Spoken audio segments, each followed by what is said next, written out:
Has it been like, I know, at least over here in the States, a lot of times, Mexican fighters are favored a lot as far because of their style. I know it's more difficult for African American fighters to build a fan base. I don't know if it's a style thing. I don't know if it's just the particular race doesn't get behind them as much like Mexicans get behind Mexican fighters. I'm not really sure what it is, but have you found it difficult, being Pakistani, living in Britain, fighting in the United States? No, not really. I mean, I've been quite lucky where I think I've been seen as a fighter who has skill, and because they've seen my skill and the way I fight, people have taken liking in that, and they thought, we like the way Amir Khan fights. He's a very exciting fighter, and everywhere I go, people do recognize me and say, "You're a great fighter." So yeah, that love is there for me big time, man, and I love every bit of it, and that's because I train hard, I work hard, and I have so much. When I do fight, I give it 100%. I'm not one of the fighters who make it boring. I always have people on the edge of their seats when I fight to make sure, and I make sure I give them the money's worth. So you think it's more of a style thing? It's all about style, yeah, definitely. It's all about styles, and if you have a boring style, it's not going to work. But me coming from England, it seems to me that what's in my mind is I have to try even harder to impress the fans. And by doing that, I'm going to make this as my second home, really. People are gonna love me over here. They're gonna like the way I fight. They're gonna support me more, and that's what I've been doing from day one.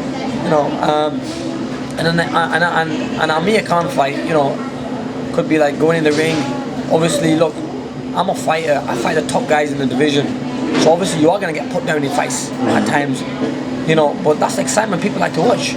You get put down, but they want to see you come back again, and they want to see you then put the other guy down, and obviously. But they always say,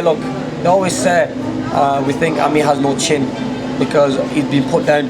But look, all the top guys have been put down. I'll give you an example. Okay, they don't say Lamont Peterson's got a bad chin because obviously he's been put down twice by me. Right. And he got knocked out by Matisse. I think Ortiz put him down. Ortiz put him down. So you see, like, they never say he's got a bad chin. Obviously, I think with me, is because I've had so much success. They want to grab little things and maybe put it on me and say, oh yeah.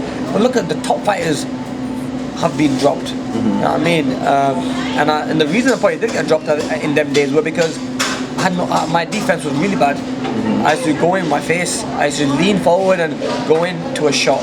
Obviously, when a shot's hitting you and being off balance at the same time, I think that is definitely going to put you down. Yeah. So yeah, there's a few things I had to change in my career. Also, killing myself, making weight. But now, I can see myself as a better fighter, and I'm just getting better. I mean, but people are always going to have things to say bad against you. Say, oh, he's got no chin, he can't take a punch. But look, I'm beating them people. Them same fighters who said I ain't got a chin. I'm beating them. Obviously, the fights have been stopped twice. One was against Prescott, and the shot I got hit with probably would have knocked any fighter out. Solid shot. 135, and I got hit. Yeah, right. And that's at 135. I was killing myself making weight, but the shot I got caught with, man, that was a big shot. And I think sometimes I look back at the fight and I think, ooh, wow, I can't believe I got up from that shot. I mean, I've never been put to sleep. Every time I've been knocked down, I've got up. Right. But the referee had to stop the fight. He waved it off. Same against Danny Garcia. I mean, the shot that Danny Garcia caught me with was a big shot that would have probably knocked out anyone. Because he's a big puncher, but I still got back up again. So that's the type of fighter I am. And with Virgil, I think what it's teaching me as a fighter is that, look, you are going to get put down in fights sometimes if you get caught with a good clean shot, if you go in with your head. But it's all about just composing yourself and not making those mistakes that are going to get you in that position where you're going to take a big shot. So he's helping me to work on my defense a little bit more. Is it hard to balance? Because obviously, being an exciting fighter, you want to trade, you want to throw punches. So is it hard to kind of balance? I need to be smart. It's probably in the blood. Yeah, it's probably in the blood. But obviously now, as I'm getting older, I'm getting much more wiser. I'm understanding the sport of boxing a little bit more. I'm starting to slow down a little bit, and I'm starting to throw the shots at the right time. And when I used to be so bad at one time where I used to think I've hurt someone and the guy is still in the early rounds is fine and I'm trying to go for the knockout. And that's the mistake I made against Danny Garcia. I tried to knock him out early, tried to I see him bleeding a little bit, and I thought, you know what, I can maybe try putting this guy away. I was catching him with so many combinations, and I thought, I'm gonna try to knock him out now. Right. Biggest mistake I made, because when I tried to throw them heavy shots, I got caught in between a shot, and it was just timed so well. I think I needed that to happen to me, because if that didn't happen to me in that stage of my career, I would have tried and probably the biggest fight of my life, I would have probably lost it, and then I would never come back from it. But no, because it was so early and I was quite young at that time, I could change and I could go with another trainer and adapt and become a better fighter. So you know, everything's a learning curve. The excitement's always going to be there, but it's all about being calm about it, knowing when to throw those combinations and knowing when to defend and knowing when to box your guy, box your opponent, and be smart in there. Because look, it's a game of chess, and you know it's all about being technically good. I mean, I'm a very technical fighter, and stick to that more. Well, sometimes I just see red and I want to knock guys out. Yeah. Which is exciting. You know? So people, that's one thing people just before couldn't. You don't know what to expect. You don't know what to expect in an Amir Khan fight, because you don't know what he might do. He might just go for the kill, or he might just box and be smart. And I think in the last two performances against Carrazzo and against Devin, I boxed and I be smart. Yeah. And I didn't really make mistakes in the fight. I didn't try knocking the guys out. I just boxed them, and they were still exciting. And it was still exciting. So I know that excitement's still going to be there. So I'm just getting smarter, and I'm just getting.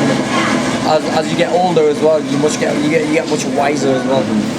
When you do see comments from critics, not just fans, but you know, people in the media, every time I ask a fighter, does that bother you? It's always the same answer. No, I don't even pay attention to that. Blah blah blah. But is there ever a time where you see something? I mean, whether it pisses you off, or whether you're just kind of like, man, what are these guys talking about? Does that ever affect you at all?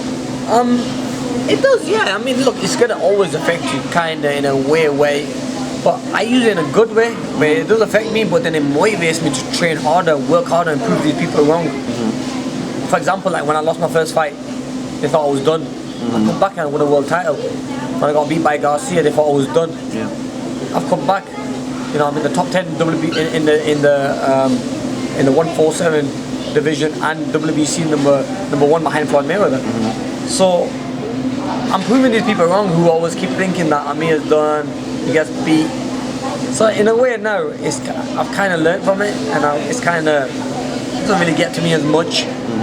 But yeah, it does upset you at times, because you think, what do you have to keep doing to get these people to get on your side or kind of believe in you? Right. But look, I just have to keep on fighting and keep on just proving the critics wrong. And I think if I keep on doing that, I'll be fine. I never let it get to me in a way where it disheartens me and it's going to make me retire from boxing.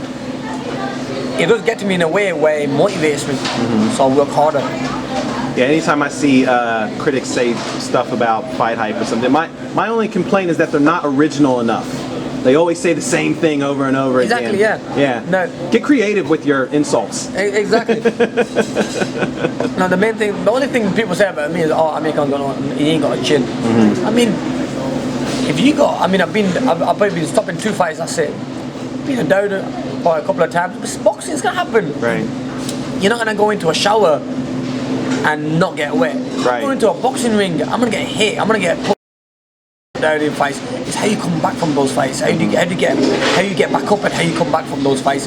Now, the way my career has gone, where I've lost fights and people thought I was done, and the way I've come back from those fights and had great performances, I think I'm showing a lot of people up, and they're probably thinking, wait a minute, it's true, because he's coming back from these fights but having great performances where not many fighters could do that. I mean, I know guys who have been knocked out and they've been done.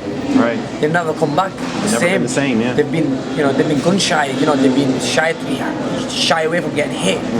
But with me, it's not like that, because I know the mistakes I've made, they shouldn't have been made in the first place, but I've just learned from them.